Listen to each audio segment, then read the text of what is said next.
Alerta gatilho. Esse episódio do nosso podcast tem conteúdo sensível e temas relacionados ao terror. Nós exploramos narrativas e histórias que podem incluir elementos perturbadores, como violência, suspense intenso e situações assustadoras. Nosso objetivo é proporcionar uma experiência envolvente para os fãs do gênero de terror. Mas a gente reconhece que algumas pessoas podem ser afetadas de maneira negativa por esse tipo de conteúdo. Se você é ou está sensível a tais temas ou acredita que esse conteúdo pode ser perturbador para você, a gente recomenda que você escolha cuidadosamente se deseja ouvir esse episódio. A saúde mental e o bem-estar dos nossos ouvintes são importantes para nós, e a gente respeita a diversidade de reações que o terror pode desencadear. Se você optar por continuar ouvindo, por favor, esteja ciente dos elementos assustadores que podem surgir ao longo do episódio. Lembre-se de que é válido interromper a audição se você começar a se sentir desconfortável. Agora, prepare-se para mergulhar em um mundo de suspense e mistério, enquanto a gente explora os horrores que esse episódio tem para oferecer. Seja bem-vindo ao Terror na Esquina.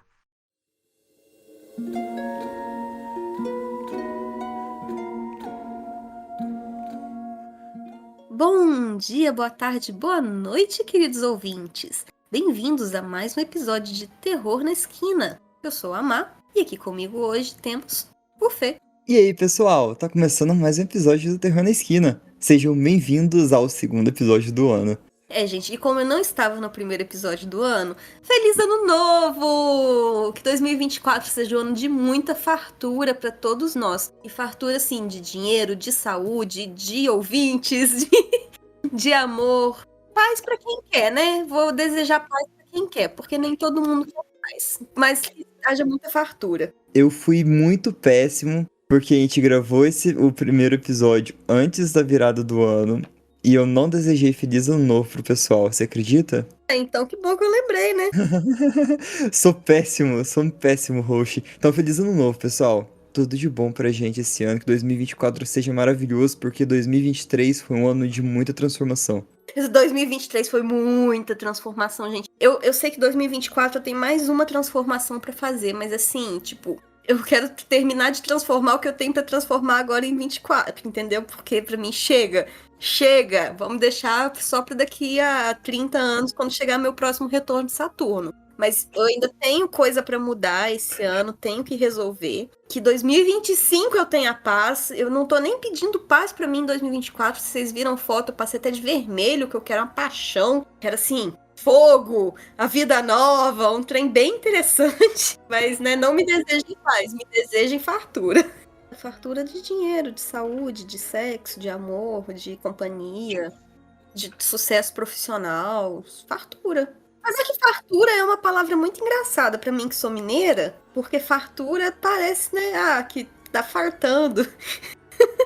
Mas não, gente, quando eu falo de fartura é abundância mesmo, entendeu?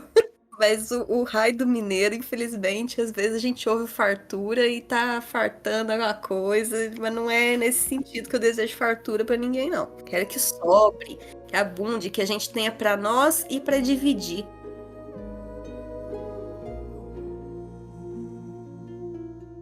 Pessoal, sigam a gente nas nossas redes sociais, a gente bateu os 2.000 seguidores. Então sigam a gente nas nossas redes sociais, @terror na esquina, e apoia a gente no apoia.se/terror na esquina. Os bonecos do Wikibar ainda não estão prontos, mas já estão quase. Assim que eu tiver foto deles, eu posto lá no Insta pra vocês darem uma olhada e mando pro grupo fechado da seita do terror.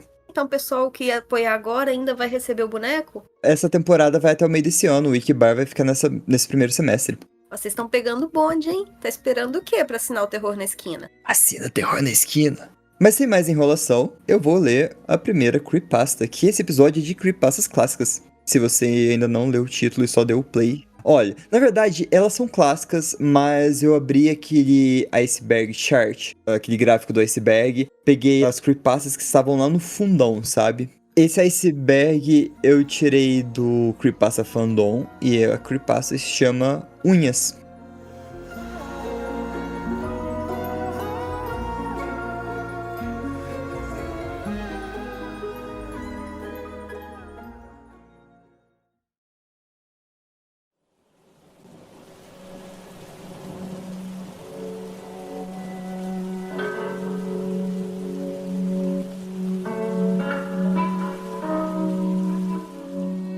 Dizem que a hora das 3 da manhã é o momento em que os espíritos podem ficar ativos, e eu tenho certeza disso. O meu apartamento sempre era um pouco silencioso demais para uma cidade, especialmente à noite. Não havia gritos de bêbados na rua nesse horário, nenhum som de buzina e alarmes conseguiam penetrar na escuridão daquele momento específico. Era como se meu apartamento estivesse em uma plataforma elevada, cercado apenas por uma densa névoa que os olhos de falcão mais afiados não conseguiam penetrar. Eu costumava tentar dormir nesse horário. Depois de branquear a minha pele na luz elétrica pura do meu computador, ênfase na frase tentando, porque é daí que se origina essa história. Eu aconselho, se você ficou tempo suficiente para encontrá-la, logo vai descobrir do que eu tô falando. Eu deveria realmente te contar de qualquer maneira, só para que você saiba que não tá louco. Eu sei que eu não tô. Toda noite, nos últimos 4 meses, um som estranho perfurava a estranha névoa que envolvia minha casa. Ou talvez a sua minha mente. Eu procurei pelo apartamento muitas vezes, mas atrás de paredes de gesso oco e dos pisos de pinho puro, eu não conseguia encontrar nada. O som, a princípio, era como alguma coisa arranhando. Se você tiver unha, arranha a mesa. Esse jeito.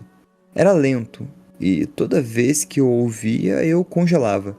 Não era tão dramático quanto gemidos fantasmagóricos ou coisa do tipo, mas ainda assim me assustava tanto que eu voltava à infância e enfiava a cabeça debaixo da coberta. Durante o dia eu trabalhava no que poderia ser o lugar mais chato da Terra, uma fábrica de enlatados. Eles nem precisavam de trabalhadores, mas eu realmente não me importava. Pagava as contas e ficar sentado até que alguém precisasse de ajuda para consertar uma máquina não era tão ruim. Sinto falta disso. Sempre acontecia alguma coisa ruim, mas em retrospecto eu sinto que isso estava me seguindo. Por exemplo, a mão de um homem acabou presa numa máquina de estampar sob uma folha de alumínio. O som foi repugnante. Parecia de um cachorro roendo o osso. O mesmo som de algo estilhaçando. Todas as noites eu me aposentava desse tédio um pouco sangrento para o meu apartamento, de volta ao meu amado computador. O ciclo sempre era o mesmo. Trabalho, computador. E o som de alguma coisa arranhando. Eu nunca pensei em perguntar a alguém sobre isso. Geralmente eu esquecia até de manhã. Mas um dia eu não esqueci. Eu estava lá na minha cadeira dobrável no trabalho, cercado pelas paredes de concreto cinza desoladas e monótonas, com um cigarro há muito ignorado que gradualmente se tornava uma torre trêmula de cinzas na minha mão. Tentando pensar em uma maneira de descobrir o que quer que fosse isso, porque eu não apenas o seguia. Reuni coragem de encontrar a fonte contínua de medo para mim. Isso me arrepiava apenas de pensar, mas eu sabia que tinha que fazer isso. Então, naquela noite, eu desliguei o computador como sempre, mas dei um passo a mais. Peguei uma lanterna. Seria mais rápido do que correr pelo quarto até o interruptor. Pode até ser ratos, eu pensei comigo mesmo enquanto me deitava, vestindo a roupa de herói de qualquer homem sonolento. Uma cueca e meia. Pelo menos, se eu saísse chorando do prédio, algumas pessoas iam poder rir de mim. O relógio começou lentamente a se aproximar das 3 horas da manhã. Meu coração começou a bater nervosamente. Como uma espada, eu segurei a lanterna desligada no meu peito nu. O colar no meu pescoço parecia extremamente frio, mesmo que eu estivesse com pelo menos 3 cobertores em cima de mim. A alegria de um inverno particularmente frio. Fechando os olhos, eu ouvi o som de arranhar. Lentamente ele ficou mais alto. Minha mão começou a tremer, mas eu mantive os olhos fechados. Porque eu não estava acendendo a luz. Porque eu não estava olhando. Porque tinha um novo som. Um tilintar. Um estranho chacoalhar. Como uma maraca cheia de metal em vez de feijões ou algumas contas. Um baque alto contra minha porta me fez pular. Acendendo a lanterna, eu consegui correr até o interruptor de luz também, com a mão gelada e trêmula, e abri a porta. O que eu vi nunca vai sair da minha mente. Ali, na frente, ali estava a fonte do meu medo. A coisa de alguma forma invadiu a minha casa.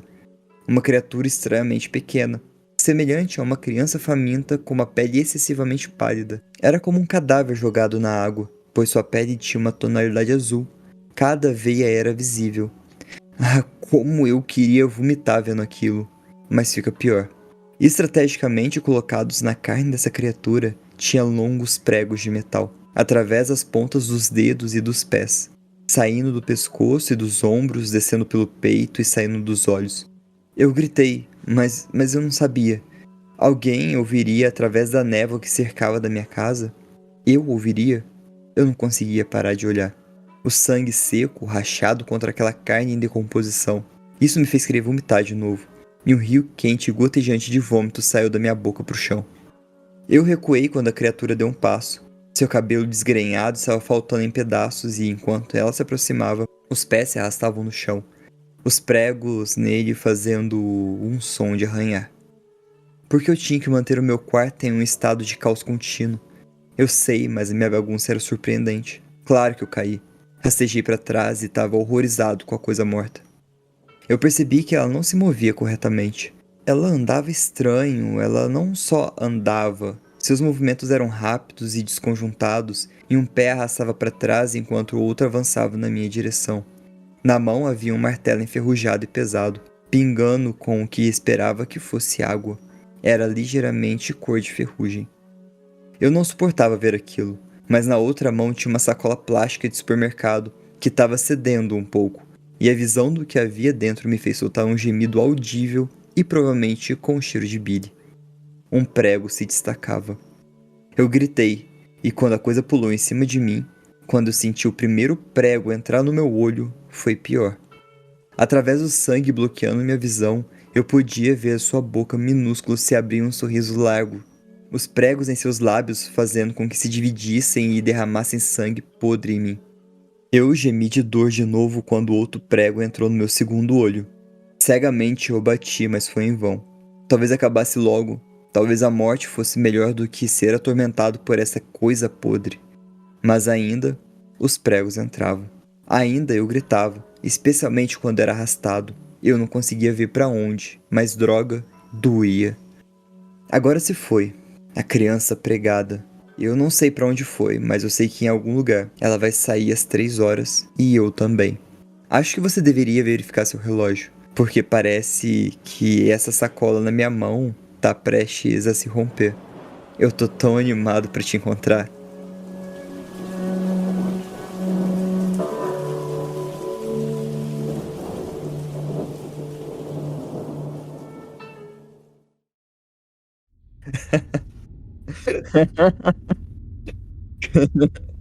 Isso foi muito bom. Meu Deus. Eu vou barricar essa porta do meu quarto. Puta que pariu. Cara, isso foi melhor do que eu imaginei. Então acho que a tradução não é unhas, é pregos, o nome da creepypasta.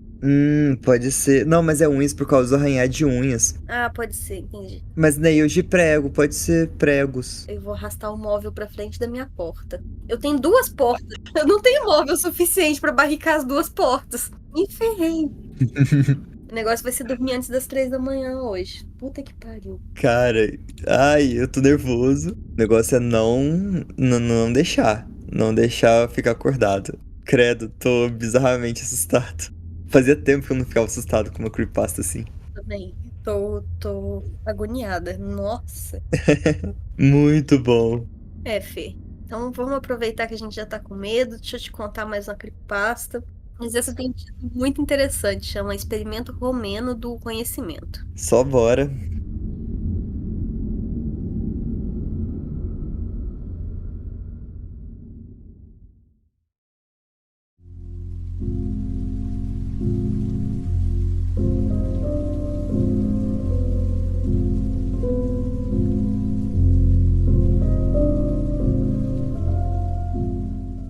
Em 1960, Alexandru Sift, um cientista renomado, viajou para a floresta de Oia Basiu, localizada no leste da Romênia. A floresta Oia tinha a reputação de ser um ponto quente para atividades paranormais, a principal motivação de Sift. Ele escreveu muitas notas sobre suas experiências lá, mas muitas foram encontradas queimadas após sua morte, em 1993. As notas que sobreviveram detalhavam seus experimentos na floresta, com sujeitos de teste. Em cada uma de suas anotações, ele terminava dizendo: o conhecimento é prejudicial e a ignorância é uma bênção. 10 anos depois, o governo romeno desenvolveu interesse nas poucas notas que sobreviveram. Então, eles buscaram recriar esses experimentos. 3 homens se voluntariaram. Disseram-lhes que isso era simplesmente para ver como uma pessoa comum conseguiria viajar em um território estrangeiro, usando apenas uma bússola e uma fonte de luz. Claro que eram mentiras, pois nenhum homem são se voluntariaria se soubesse o que os esperava. Também lhes disseram que haveria uma recompensa substancial se eles tivessem sucesso. O primeiro sujeito de teste foi levado de helicóptero para a zona oeste da floresta, à meia-noite, horário local. Ele levava consigo uma mochila, comida, água, uma bússola e uma lanterna a óleo, com óleo suficiente para durar até a parte da manhã. Ele foi instruído a seguir para o leste, até encontrar uma estrada que o levaria a uma cabana, onde alguns agentes do governo já o esperavam. Ele também foi instruído a parar a cada 30 minutos para registrar todos os eventos em uma folha de papel. Ele chegou à cabana às 2 da manhã, entregou a folha aos agentes e foi levado para uma cidade próxima, onde recebeu a recompensa. A folha dele dizia o seguinte: 00:30, eu parei perto de um riacho para descansar e comer. Estar em uma floresta à noite, com apenas uma lanterna a óleo como fonte de luz, realmente me assustou. Eu achava que via mais sombras do que realmente havia. 1 da manhã. Eu parei em uma clareira para trocar o óleo. Eu juro, deve ter algo me seguindo. Eu quase tenho certeza de que havia uma sombra que não era de uma árvore. Talvez um animal? 1:30 da manhã. Agora eu estou definitivamente assustado. Eu vi algo me encarando ao longe. Só consegui ver sua silhueta, mas assim que eu olhei para ela, desapareceu. Estou começando a duvidar desse experimento. 1:55. Estou na estrada. Consigo ver a cabana daqui. Aquela coisa de antes continuou me seguindo. Quanto mais eu andava, mais ela se aproximava. Felizmente, já não a vejo há um tempo, então acho que vou chegar à cabana sem mais atrasos. O primeiro sujeito permaneceu alarmado por alguns dias, mas logo voltou a um estado mais calmo. O segundo sujeito de teste foi implantado no mesmo local que o anterior, na noite seguinte. Ele tinha o mesmo equipamento, exceto que, em vez de uma lanterna a óleo, ele tinha uma câmera infravermelha. Ele chegou à cabana às 5 da manhã. Os agentes perceberam que ele estava física e psicologicamente abalado. Estava ofegante e chorando de medo. A folha dele dizia o seguinte: 00:30. Essa câmera realmente não me ajuda a navegar. Eu até caí algumas vezes por causa dela. Quase tudo o que eu vejo é azul e preto, exceto pelo ocasional ponto vermelho de um animal ou pássaro. 1 da manhã. Não sei o que diabos vocês colocaram aqui comigo, mas não é engraçado. Parei para beber água, e quando ouvi um ruído vindo de dentro da floresta. Peguei minha câmera para ver o que era, mas posso ter certeza de que não era um animal normal. Ele era grande, mas curvado. Não consegui distinguir seus detalhes, pois estava brilhando intensamente em vermelho. Eu me afastei lentamente, nunca o perdendo de vista, mesmo que permanecesse completamente imóvel. Encontrei uma pequena vala para me esconder. Acho melhor escrever aqui do que ao ar livre. Vou acelerar meus passos. Quanto mais rápido eu sair daqui, melhor. 4:30 da manhã. Desculpe por não escrever com mais frequência, eu simplesmente não tive a chance. Logo após a última entrada, ouvi o animal se aproximar de mim. Me escondi em uma pequena caverna e esperei ele passar. Levei tanto tempo por causa disso, ele não me deixou em paz. Provavelmente não vou escrever mais nada até chegar em segurança. A última coisa que eu quero é ser surpreendido por essa coisa enquanto estou desprotegido. O segundo sujeito estava visivelmente estressado e foi levado a um psicólogo por 3 meses. O terceiro sujeito não voltou. Ele foi implantado no mesmo local, na próxima noite. Ele tinha o mesmo equipamento, exceto que tinha uma câmera de visão noturna. Quando os agentes estavam saindo da cabana, perceberam um pedaço gasto e rasgado de papel em sua porta. Tinha apenas uma entrada. Dizia o seguinte: 00:05. Se encontrar isso, por favor, diga à minha família que os amo. Estas podem ser minhas últimas palavras. Depois que não pude mais ver o helicóptero, liguei a câmera para verificar o ambiente. Eu posso vê-lo a 20 metros de mim.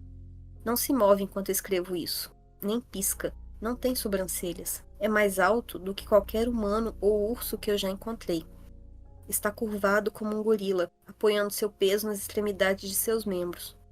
Nem posso chamar aquela coisa de mãos. Tem olhos parecidos com peixes, sem pupilas, pura escuridão o envolvendo. Ó Deus, está derrubando as árvores conforme se move. Após a conclusão do experimento, o governo romeno instalou uma cerca eletrificada, torres de vigia ao redor de toda a floresta de Roia Bácio. Eles garantiram que ninguém entrasse ou saísse.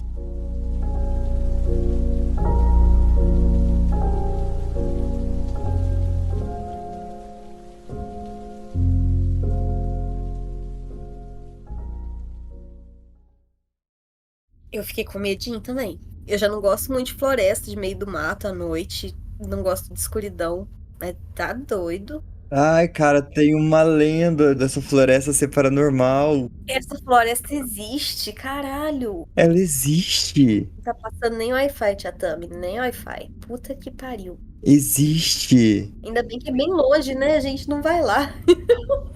Mas eu acho que esse experimento aí, tipo, a terceira pessoa se fudeu muito, porque a criatura já viu uma pessoa no primeiro dia. Aí no segundo dia viu outra. Certeza que no terceiro dia ela já tava assim, preparada, esperando o lanchinho. Uhum. A criatura já tava puta, já tava ali, tipo, vigiando. Ah, mais uma pessoa, o que que tá acontecendo aqui? O título da matéria é O que tem dentro de Roiabácio? A floresta mais assombrada do mundo? Mas é mais assombrado até do que aquela floresta japonesa. Então, deve ser tipo equiparando, colocando pontos de promover ela, né? Mas podemos explorar isso em um próximo episódio. É nessa floresta que tem essas árvores tortas? Sim, que lindo, né? Bonito, mas eu realmente não ia querer estar ali de madrugada. De jeito nenhum.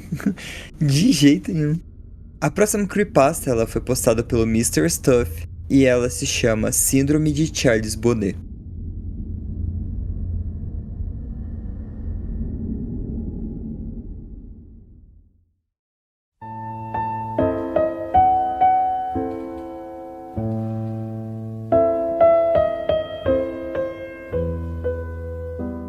Eu sofro de uma condição chamada Síndrome de Charles Bonnet. É uma condição mais comum do que você pode imaginar. Estima-se que até metade das pessoas com perda gradual de visão vão experimentar uma ou mais crises ao longo da sua vida.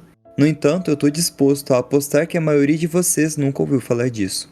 A razão para isso é porque a maioria dos afetados tem medo de contar a alguém o que a gente vivencia. Eu sei que você tinha medo, mas eu tô me adiantando. Meu nome é Andrew, eu tenho 26 anos, e há 2 anos eu acordei com uma visão embaçada terrível. Cada borda e detalhe nublado como se alguém estivesse passando vaselina em uma lente da câmera, e nunca melhorou. Eu estava assustado na época e fui correndo para o consultório do Dr. Harper o mais rápido que eu pude, de repente precisando pegar um táxi ao invés de entrar em um carro, que dirigia sem incidentes desde que eu comprei há 3 anos. O médico fez alguns testes, me fez algumas perguntas. Você tem sentido mais sede ultimamente? Com que frequência você urina?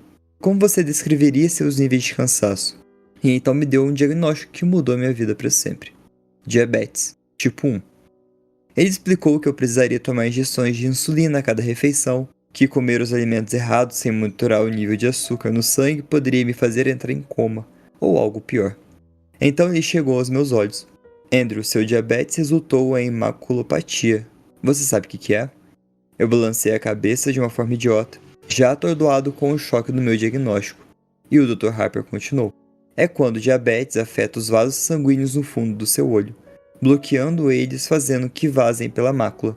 A parte central da sua retina que o ajuda a perceber cor e detalhes finos, e quando esses vasos sanguíneos vazam para a mácula pode causar danos significativos.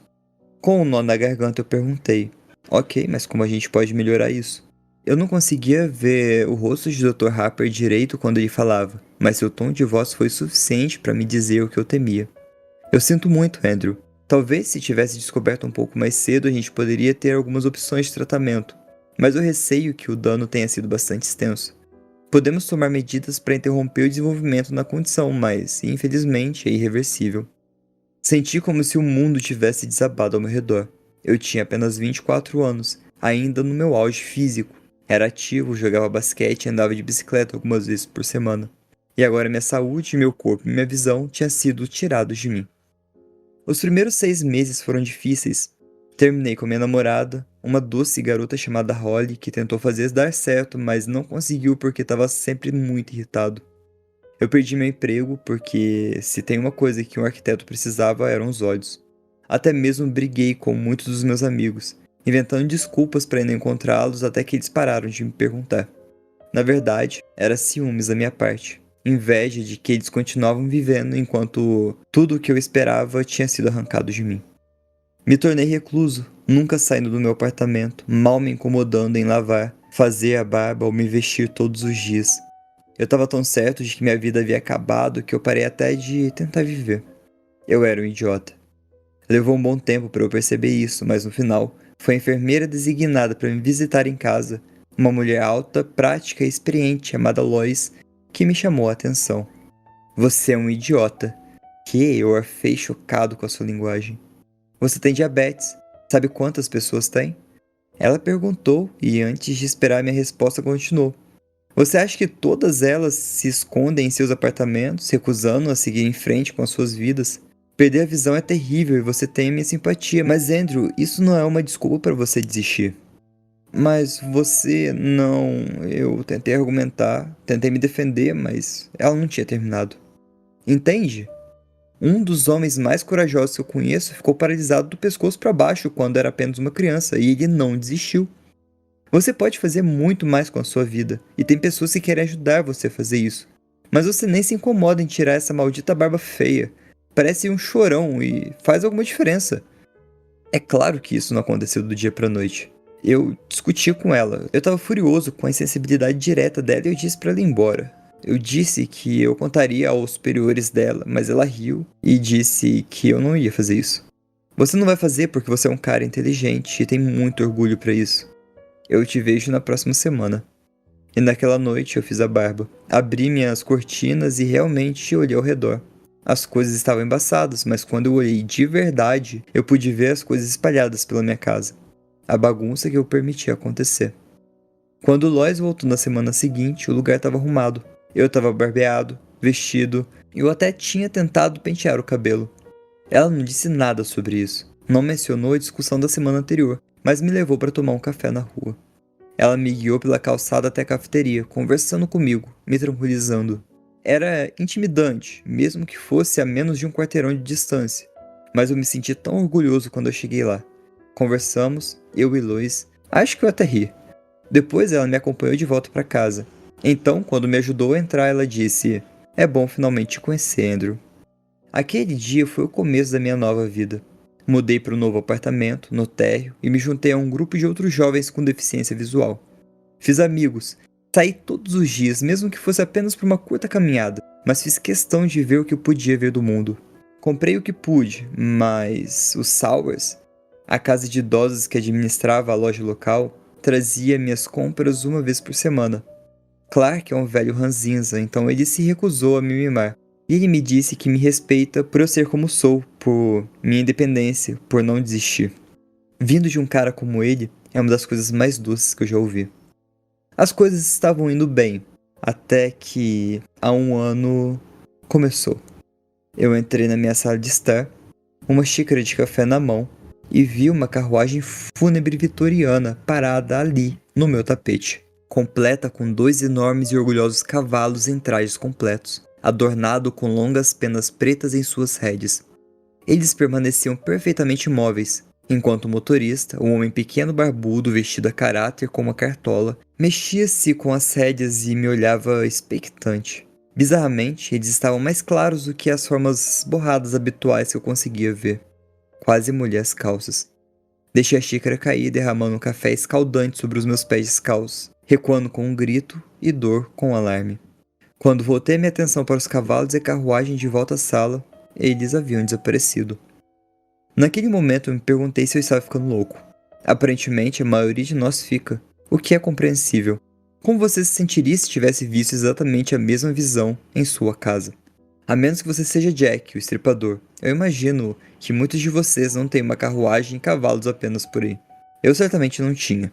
Eventualmente, depois de muitos palavrões silenciosos para mim mesmo e mais do que um pouco de auto-engano, eu consegui me convencer de que não tinha visto o que eu pensava ter visto. que era apenas um devaneio muito vívido.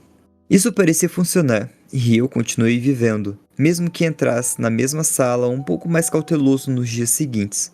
E finalmente eu esqueci isso. 2 semanas depois, eu vi uma bola gigante, flutuante e giratória, laranja no meu banheiro. Quase molhei as calças de novo. Fiquei olhando para aquilo, essa esfera bizarra, giratória e levitante, um pouco maior do que uma bola de praia, suspensa no ar sobre minha banheira, de boca aberta por 10 segundos inteiros, antes de finalmente fechar os olhos firmemente e sussurrar para mim mesmo: isso não tá lá, isso não tá lá, isso não tá lá. E depois de 5 segundos eu abri os olhos de novo e não tava lá. Você já teve motivo para duvidar da sua própria sanidade? Perguntar se o que você percebe tá de fato lá? Ou se sua mente distraiu? Honestamente, em comparação com a perda da minha visão, a perspectiva de perder minha sanidade era muito mais aterrorizante.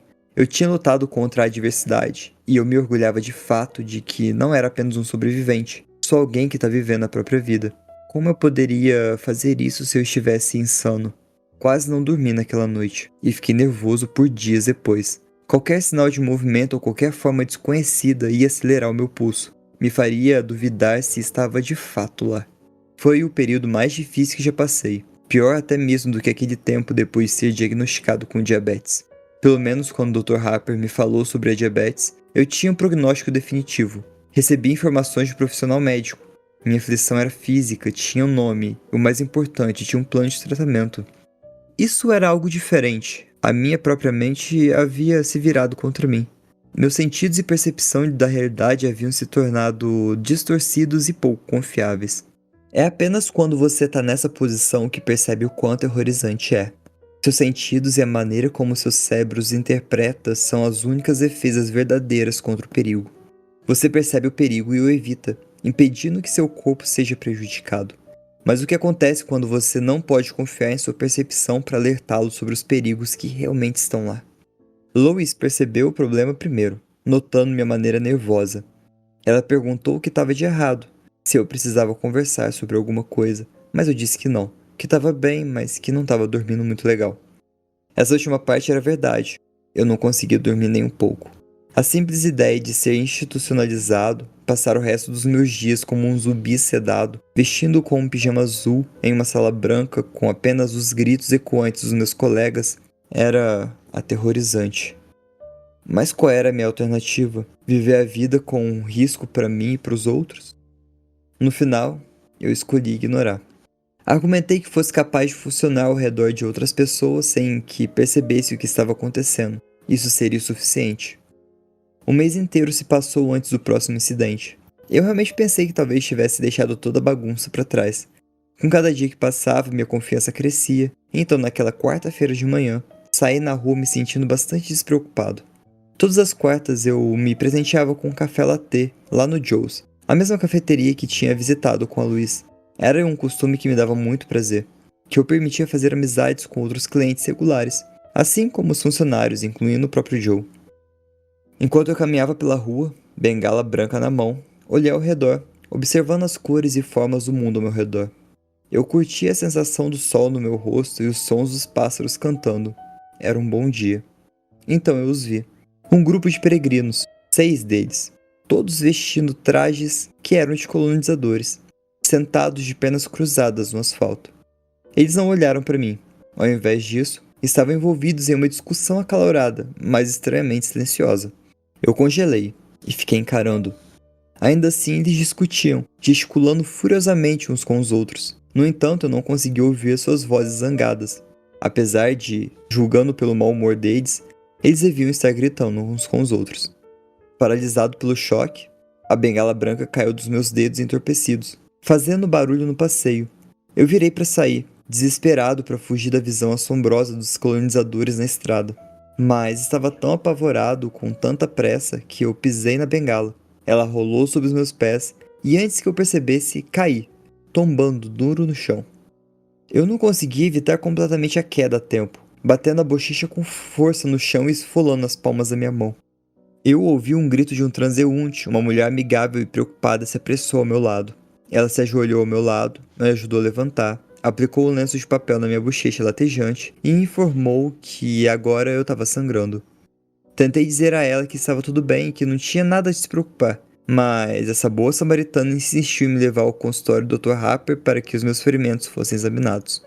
Agora, ao pensar nisso, eu tenho quase certeza que ela sabia da minha óbvia angústia que não tinha nada a ver com a queda. Naquela época eu estava envergonhado e irritado, mas agora eu percebo que lhe devo uma dívida de gratidão. Sem a intervenção dela, eu não sei por quanto tempo isso teria continuado antes que eu surtasse e acabasse em um hospital psiquiátrico, sucumbindo ao puro estresse. Andrew, por que você não me conta o que está acontecendo? Perguntou o Dr. Harper, limpando suavemente minha bochecha com alguma coisa desinfetante. Eu expliquei que apenas perdi o equilíbrio, que nenhum dano foi feito, mas acho que ele enxergou através das minhas protestações fracas para minha agitação subjacente. Ele não pressionou, não forçou a questão, apenas perguntou o que poderia ter causado a minha desajeitada. Então ele perguntou como eu estava ultimamente. Quando eu terminei de murchar a minha resposta de maneira mais evasiva possível, ele colocou a mão suave e tranquilizadora no meu ombro. Andrew, por que você não me conta o que aconteceu? Eu desabei em lágrimas.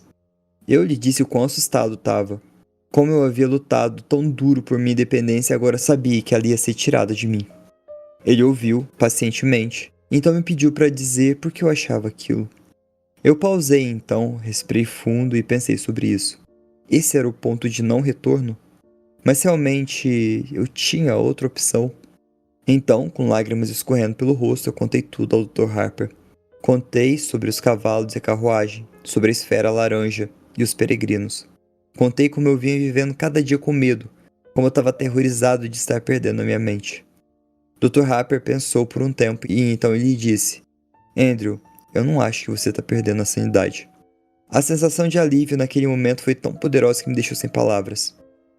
Você disse que, mesmo tendo visto as coisas, nunca ouviu barulho vindo delas? Detectou algum cheiro ou experimentou outra sensação física, como tocá-las? Eu balancei a cabeça de forma negativa e ele bateu no meu ombro mais uma vez. Andrew, você já ouviu falar da síndrome de Charles Bonnet? Ele perguntou. Charles Bonnet... quem? Perguntei confuso, com essa virada repentina e inesperada da conversa. Ok, deixa eu te explicar, disse ele gentilmente. Charles Bonnet foi um naturalista suíço que nasceu no século XVIII. Ele descobriu uma condição curiosa de seu avô idoso, que ele estava quase completamente cego devido à catarata. O velho homem regularmente experimentava alucinações visuais, incluindo padrões aleatórios e até pessoas e lugares. Isso parece familiar? Eu respondi que sim, confuso. Eu... tô sofrendo de alguma demência? Não, Andrew, de jeito nenhum. O Dr. Harper me tranquilizou. Você sabe como a percepção funciona? Em termos leigos, seus olhos captam a luz através das íris da pupila, que é então processada através da retina e traduzida em sinais elétricos que são decodificados pelo cérebro, que simplesmente organiza esses sinais em uma imagem reconhecível. Tá me acompanhando? Eu disse que sim. Quando a retina fica danificada, como aquelas que passavam por degeneração macular, esses sinais ficam distorcidos e embaralhados. O cérebro ainda os recebe, então faz seu trabalho, traduz os sinais distorcidos em uma imagem. Ele meio que preenche as lacunas para você. Às vezes ele preenche a lacuna com cores, padrões, criaturas e lugares que não estão presentes. Isso é chamado de síndrome de Charles Bonnet. Eu quase chorei de alívio. Então eu não tô louco. De jeito nenhum, ele respondeu. Essa é uma condição totalmente física, sua mente está em pleno funcionamento. Se você estiver sofrendo de algum tipo de doença mental, suas ilusões não se limitariam apenas no sentido da visão. Você ia escutar, e você ia sentir cheiro. Desde então, eu tenho visto várias visões estranhas. Eu vi uma enorme cascata no parque, completa com uma névoa leve e borboletas voando ao redor.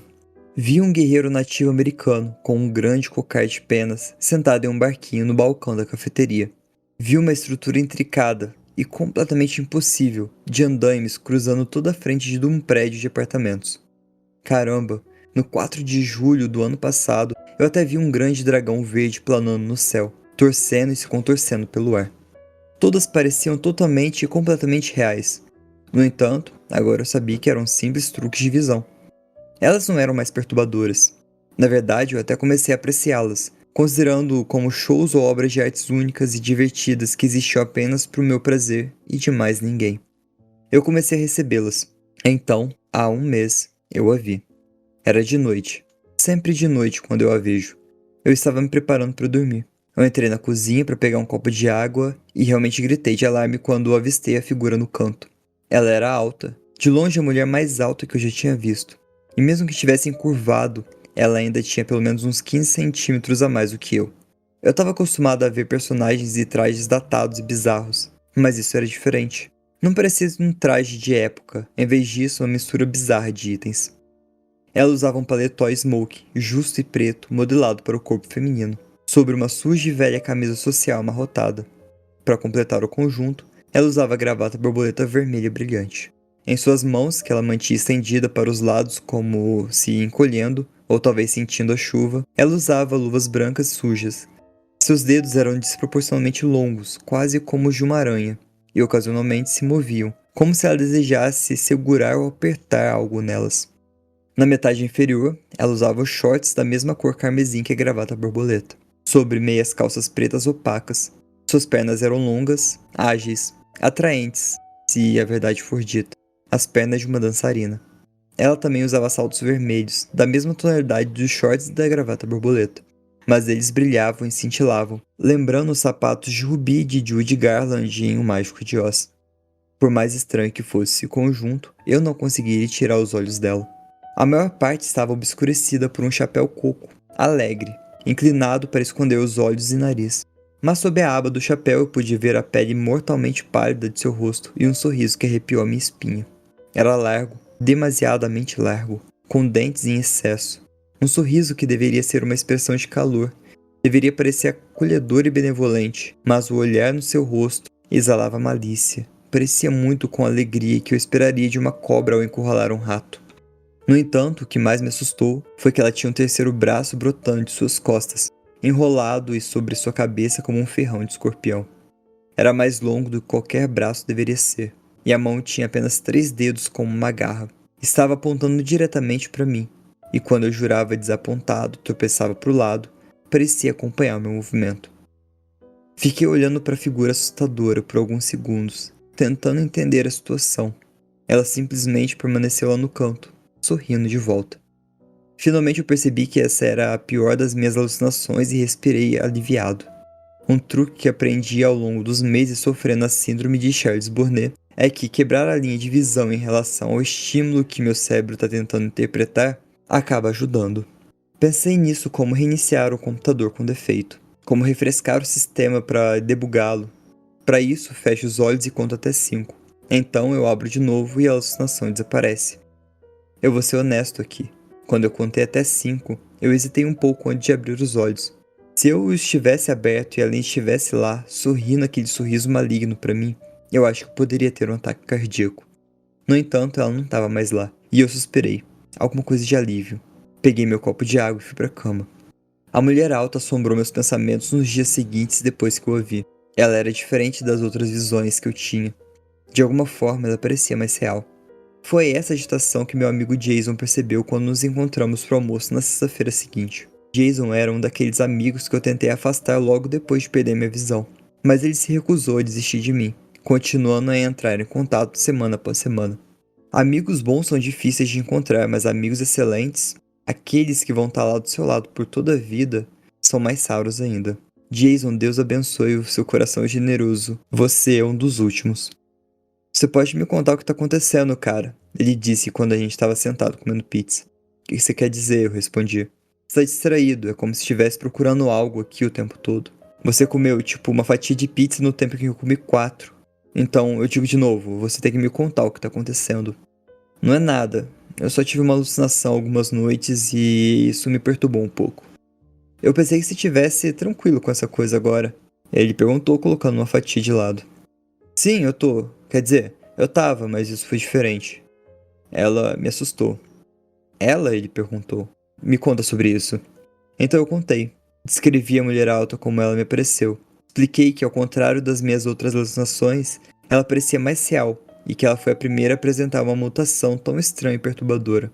Claro, eu já tinha visto versões menores de pessoas no passado, um fenômeno referido como liliputiano por algum profissional médico, mas com um apêndice adicional e o rosto distorcido de maneira impossível era algo que eu ainda não tinha encontrado.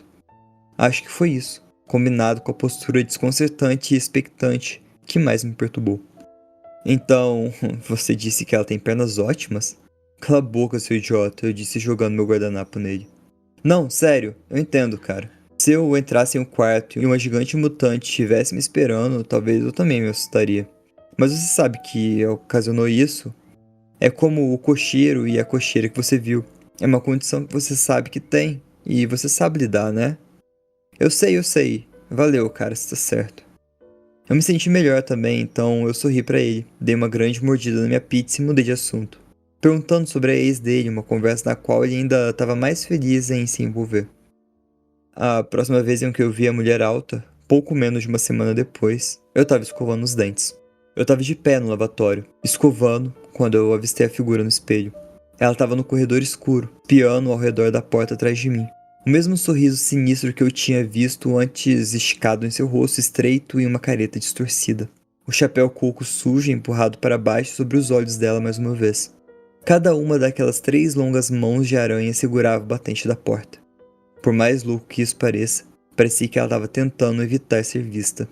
Eu gritei, cuspi na espuma de pasta de dente ao redor do espelho, minha escova de dente batendo na pia. Eu me virei e meu coração pulsando no peito. Minha respiração irregular na garganta. Ela não estava lá.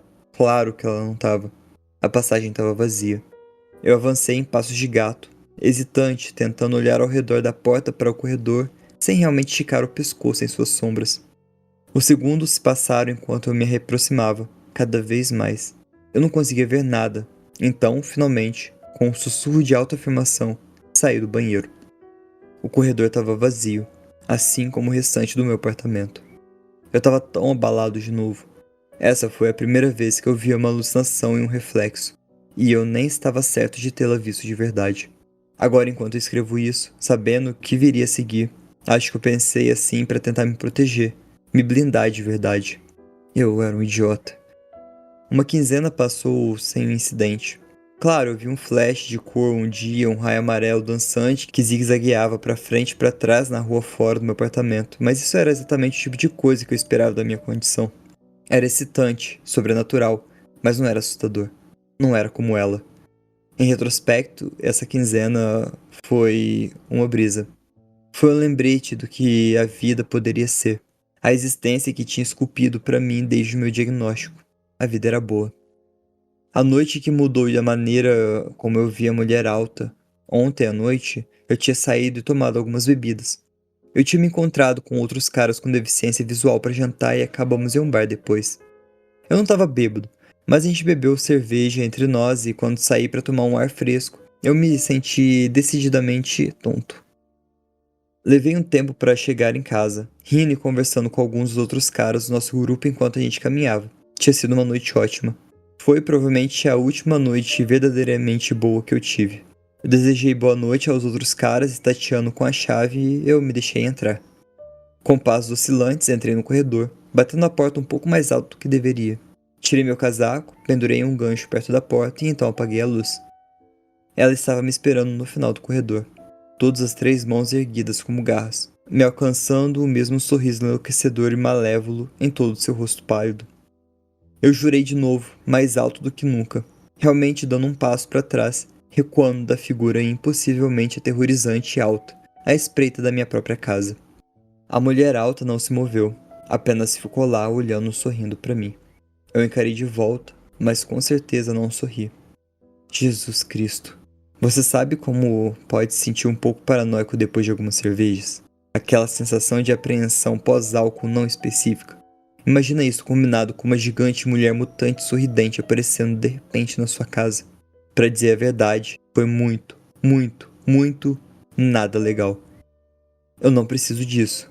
Eu suspirei e fechei os olhos. 1, 2, 3, 4, 5. E quando eu abri os olhos, o rosto dela estava apenas 1 centímetro do meu, sorrindo mais largo do que nunca. Ela tinha percorrido o comprimento do corredor e agora estava tão perto que suas longas mãos agarradoras estavam em ambos os lados de mim, seus dedos tremendo e arranhando o ar ao redor do meu rosto. Eu podia ver o peito ofegante, como se ela estivesse realmente rindo silenciosamente das minhas tentativas de ignorá-la, como se a ideia de que eu pudesse alguma vez ser livre dela fosse engraçada. Eu gritei, Um grito de terror de corpo inteiro. E realmente caí de joelhos, cobrindo a cabeça como se esperasse um golpe iminente, mas nunca veio. Finalmente abaixei as mãos ofegante, tremendo. O corredor estava vazio. A mulher alta não estava em lugar algum. Fiquei ali de joelhos por um momento, ofegante, e então eu levantei e virei, correndo para fora do apartamento, para fora do prédio, para a rua. Fiquei lá, tremendo, aterrorizado além da razão, sem a menor ideia do que faria a seguir. De novo eu peguei o telefone no bolso e fiz uma ligação. Ei, Andy, o que aconteceu? Perguntou Jason. Jason, eu preciso que você venha aqui, eu disse, soluçando. Jason não perguntou por quê, não reclamou, e ao invés disso ele simplesmente respondeu. Eu tô indo. Em menos de 20 minutos, o carro dele parou do lado de fora e ele correu até os degraus do lado de fora do meu prédio, onde eu estava sentado e tremendo. Ele jogou o casaco em volta dos meus ombros e perguntou o que aconteceu. Sua voz cheia de preocupação. Ela tá lá dentro. A mulher alta, ela voltou. Tá, ele disse, me ajudando gentilmente a ficar de pé. Vamos lá dentro, vamos lá conferir. Eu gostaria de poder dizer que fui corajoso quando entramos, mas estaria mentindo. Eu me encolhi atrás de Jason, uma mão em seu ombro enquanto íamos pelo meu lar. Claro que não encontramos nada. A gente tá falando de uma mulher mutante gigante em um apartamento apertado de um quarto. Onde diabos ela ia se esconder? Finalmente, depois de checar cada quarto 2 vezes, eu tive que admitir que ela se foi. Eu me desculpei, me sentindo genuinamente estúpido. Eu fiquei com medo e... Cara, me desculpa. Cara, esquece disso. Eu tô aqui agora. Onde você guarda a bebida? Depois de meia garrafa de bourbon, estávamos os dois bastante falantes. Ela é, sabe, meio diferente. Eu tentei explicar. Eu entendo, ele disse. É como se você visse algo ruim e se sentisse mal e... é ruim, né? Ele entendeu. Não, ela é diferente, sabe? Nunca tive uma alucinação repetida antes. E elas nunca foram assustadoras, sabe? Ela não é como as outras. Cara, ele disse, dando outro gole no bourbon. Você tem, tipo, síndrome de Charles Burnet. E, claro, você sabe que você vai ver essas coisas, então... Ele balançou as mãos no ar com um macho que acabou de fazer um truque. Eu sei. Não, escuta, Andy. Ele disse. Você sabe que faz você ver essas coisas é só seus olhos, né? Você não ouviu nada, não sentiu nada. É assim que essas coisas acontecem. São seus olhos e eu sei que é assustador. Mas você passou por, tipo, inferno, mar alto na sua vida até agora. Você é muito durão. Um dos caras mais durões e corajosos que eu conheço. Você pode lidar com essa mulher alta, só uma alucinação assustadora. Eu ri e não pude evitar. Ela é só uma alucinação muito assustadora, mas, cara... Ele riu também e a gente tomou um gole. Sabe, isso pode ajudar. E ele disse finalmente com a voz pensativa. O quê, bebê? Não, bom, sim, ajuda. Quer dizer, desmistificar ela. Você deveria dar um nome pra ela, algo bobo, pra que ela não seja assustadora. Eu tenho que dizer que, por mais que eu chame ela de alucinação assustadora, isso é um pouco complicado, e eu ri. Eu entendo, ele disse. E de repente, algo que ele me disse me veio à mente. Que tal Ellen? Eu sugeri. Ellen Highwater. Ok, ótimo, ele disse e depois ergueu o copo. A Ellen e ao meu parceiro. A Ellen, eu sorri e esvaziei meu copo. Jason passou a noite no meu sofá, principalmente porque ele tinha bebido demais para sequer pensar em pegar o volante do carro. Mas honestamente, acho que a razão pela qual ele bebeu tanto foi para ter uma desculpa para ficar de olho em mim. Eu tô feliz que ele tenha feito isso, sabendo que ele estava lá me fez sentir mais seguro e conseguir dormir um pouco.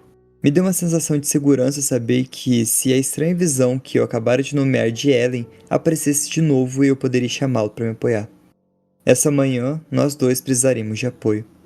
Sinto como se uma mula tivesse chutado a minha cabeça, ele gemeu quando eu entrei na sala. Eu respondi, minha própria cabeça latejando. Vamos pro Joe? Pro Joe. Ele respondeu firmemente, se levantando e cambaleando. Enquanto bebíamos café preto e forte e comíamos alguns muffins, a gente não conversava muito. Finalmente, Jason quebrou o silêncio. Então, você tá de boa agora? Ele perguntou com a boca ainda cheia de muffin de mirtilo. Balancei a cabeça, dizendo que sim. Ainda tá assustado com sabe quem? Ele perguntou. Ellen? Eu respondi com um sorriso. Não, acho que não. Acho que eu consigo lidar com ela, aquela alucinação assustadora. Muito bom. Ele riu e deu uns tapinhas nas minhas costas. Agora, enquanto eu tô aqui sentado, encolhido no meu banheiro com muito medo de entrar no meu apartamento, eu sei que nós dois estávamos errados, sobre tudo. Lembra como eu lhe disse antes que a ideia de ser institucionalizado, que a própria ideia de perder o controle da realidade era a coisa mais assustadora que eu poderia imaginar? Agora eu ia aceitar tudo isso, porque é uma alternativa muito, muito pior. Depois do café da manhã, me despedi de Jason e ele entrou no carro e foi embora.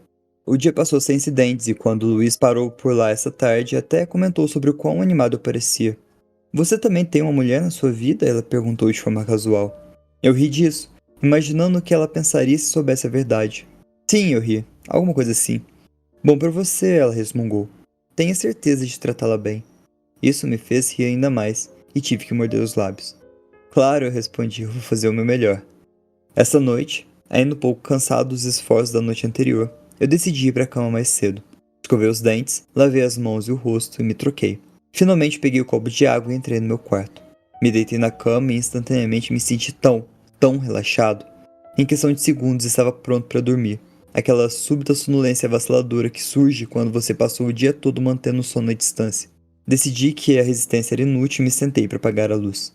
Eu quase não a vi, mas quando estendi a mão para o interruptor, peguei um vislumbre de algo no canto do meu olho.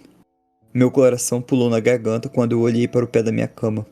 A mulher alta estava agachada ali, seu rosto sorridente me encarando de apenas além dos meus pés. Tantos dentes. Seus dedos longos e esguios se espalhavam sobre o cobertor, tremendo ligeiramente enquanto agarravam a ponta da cama. Lentamente, agonizantemente, seu terceiro braço disforme apareceu sobre o ombro, juntando-se às outras mãos na minha roupa de cama. Eu congelei, completamente petrificado. Eu estava em uma encruzilhada aqui, chegando ao momento crucial que vinha se desenhando há algum tempo. Ela me observou sorrindo, como se estivesse esperando para ver o que eu faria. Um divertimento cruel percorrendo seu rosto pálido. Mas dessa vez eu já tinha chegado no meu limite. Você não me assusta mais, eu disse com a voz cheia de desafio e raiva. Eu não vou deixar você fazer isso comigo. Eu estendi a mão para o interruptor. Boa noite, Ellen, eu disse triunfante e o apaguei, mergulhando o quarto na escuridão. Fiquei lá, um senso de tremendo orgulho inundando, e sorri para mim mesmo, em minha cama quente e confortável, jubilante pela vitória emocional de superar o próprio medo. E então aconteceu. A coisa que me trouxe até aqui, algo que transformou o meu sangue em água gelada, meu intestino em gelatina. Boa noite, Andrew. A voz de fumante tem que servir pra alguma coisa. Derby. Mas tipo, olha, meu primeiro comentário é muito boa a creepypasta, mas ela poderia ser resumida, tipo, muito mais resumida. Putz, podia ter dado a diminuída. Com certeza. Não precisava do Jason aí no meio do caminho, se tivesse mantido ali na luz, no médico. Aham. Mas legal, gostei. 9 de 10, bem escrita. Bem escrita, mas eu daria 8,5 pelo tamanho dela. 8,5. Realmente, o comprimento dela me deixou meio agoniada. É igual você pegar um curta que é muito bom e transformar num filme de 2 horas. Não precisava, o curta já dava conta do recado. Sim, mas muito bom, muito bem escrito, final surpreendente, não esperava que ela fosse responder. No momento em que, tipo, ele superei meu medo, consegui vencer, né, o medo que eu tava tendo dela. Sim, esse medo terrível. Porque, tipo, tem explicação. Como ele ficou mais assustado com essa aparição, o cérebro dele começou a completar mais coisas com essa aparição assustadora. Então, tipo, beleza. Então ela responder finaliza, tipo, não era uma ilusão esse tempo todo. Mas, fiquei com medinho? Fiquei. Eu podia ter ficado mais. Said vai fazer um bom uso dessa creepypasta. Sim, o Said vai ficar melhor depois que o Said digitar. Gostei da creepypasta.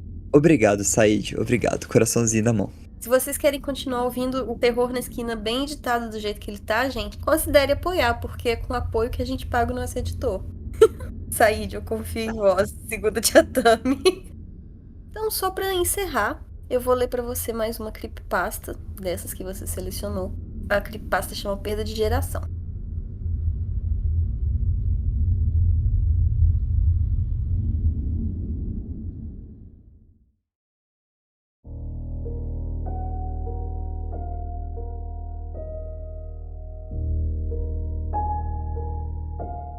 Em 2007, um programador de áudio britânico e músico eletrônico tentou criar um vídeo documentando a perda de geração que ocorre quando uma fita é copiada de outra, mas cada cópia reduz a qualidade em uma certa quantidade. Ele usou uma fita sobressalente gravada por um amigo no início dos anos 90, que apresentava imagens de um cruzamento próximo. Editou sua própria música no clipe e copiou diversas vezes, até que as imagens se deteriorassem o suficiente. No entanto, esse clipe circulou no setor B do 4chan, em meados de 2008, com relatos de primeira mão afirmando que assistir ao vídeo completo de uma só vez causava uma sensação aguda de queimação na parte de trás do crânio. Efeitos colaterais comuns incluíam ouvir gritos na música ruidosa da fita, ver formas humanas na estática e avistar o menino perturbadoramente magro na janela, imediatamente à esquerda do semáforo amarelo, olhando diretamente para o espectador. Embora os efeitos possam ser evitados pausando o vídeo e assistindo ou lendo qualquer outra coisa por qualquer período de tempo, é desconhecido o que acontecerá a um indivíduo se o vídeo inteiro for consumido sem parar, já que esses efeitos variam de pessoa para pessoa. Alguns usuários relataram efeitos a longo prazo de ver o menino esquelético ao seu redor em público ou ouvir sussurros vagos e cliques. Um usuário supostamente cometeu suicídio por desespero ao se jogar pela janela de seu apartamento, e seu corpo foi descoberto com hematomas graves na parte de trás do crânio.